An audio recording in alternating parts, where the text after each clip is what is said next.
Well, welcome to the Top Gun Show, where I try to bring you new providers, new technologies, and introduce you to the best professionals in the industry, all so you can make informed decisions. Today, I would like to welcome back Aaron Acree. He's the National Account Director for LiveVox, the sponsor of the Top Gun Show. Aaron is a channel veteran with over 17 years in the technology space and a reputation for building global growth strategies with resounding success.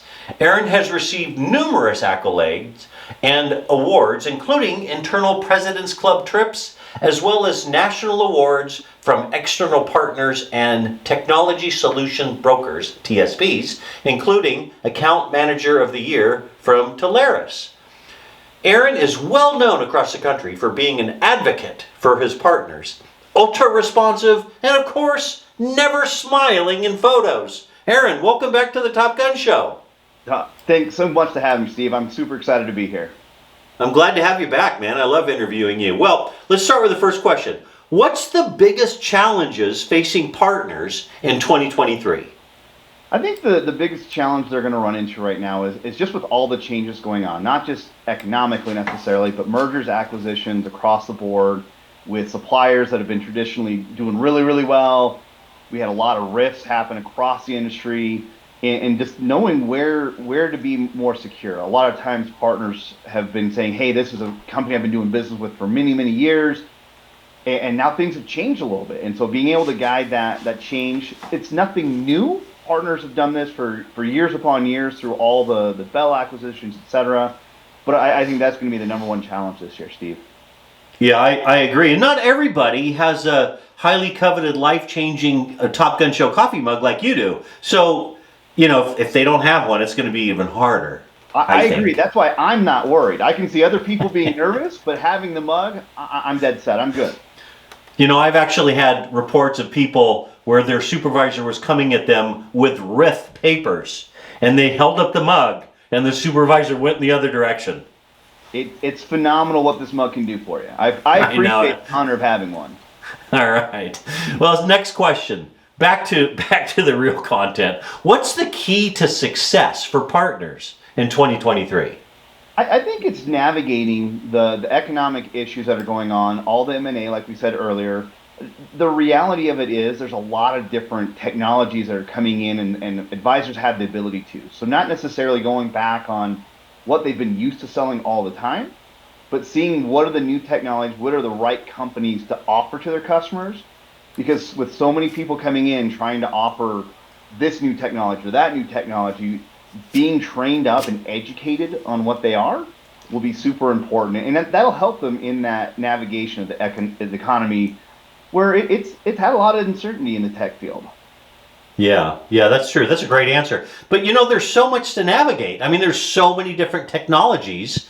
And in 2023, you know, different economic conditions. What do you think are the key technologies that advisors or customers should be focused on and laser focused on in 2023?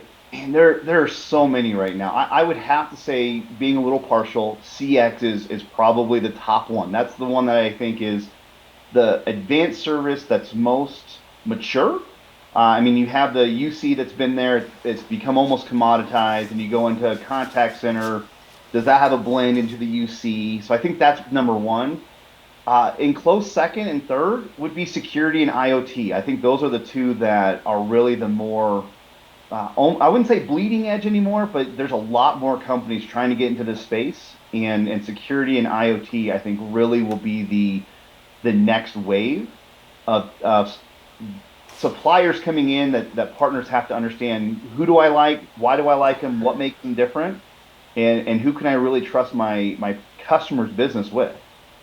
Yeah, I think that's a great answer. And you're spot on. I mean, we've got at AppDirect, we've got over 10,000 sales partners now in the country with the acquisition of TBI. And those are really the top three that I talk to my sales partners about. Client experience, contact center, because it's so much more affordable and you can do so much with it to not just take care of customers, but build revenue. I mean, LiveVox is a great example with your platform, and then security and IoT for sure. I wholeheartedly agree with your advice on that. Great answer. I appreciate Well, it. Aaron, I want to ask you something. I mean, you really are well known for not smiling. I mean, you don't just not smile.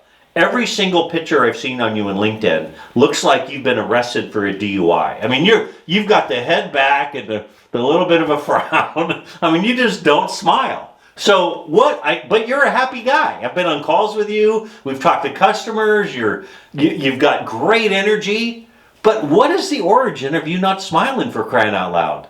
You know, it's funny. It has become a thing more than I ever really made it out to be. It's just the fact that for me, when you take a picture, everyone gives you the big cheesy smile. And as much as I can be a cheese ball, when it comes to pictures, I just can't force a smile. I hate the look of a smile when it's forced. So I just kind of went the opposite way and said I'm not going to smile, and it stuck.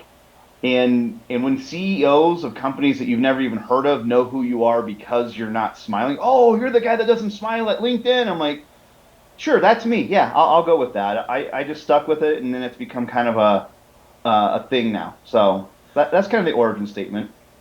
Oh, that's great. I mean, you got to be different. So I love that. Now, rumor has it that when you got your Top Gun Show coffee mug in the mail and you opened it up, you almost split ear to ear when you It was opened that sucker, phenomenal. didn't you? Thankfully, there were no cameras around to catch that because then that would have been the end of my reputation. But I opened it in secret, hoping that no one would see me. So, but I am love it. happy to have my mug. You look happy. You look happy. Well, Aaron, hey, I know you're busy. You're doing incredible things at LiveVox. They're lucky to have you. And I just want to thank you for taking time out of your busy schedule to be on the Top Gun Show again. I appreciate it. Man, it's my pleasure, Steve. Thanks for having me. I really appreciate it. Thanks for watching, everybody. Bye.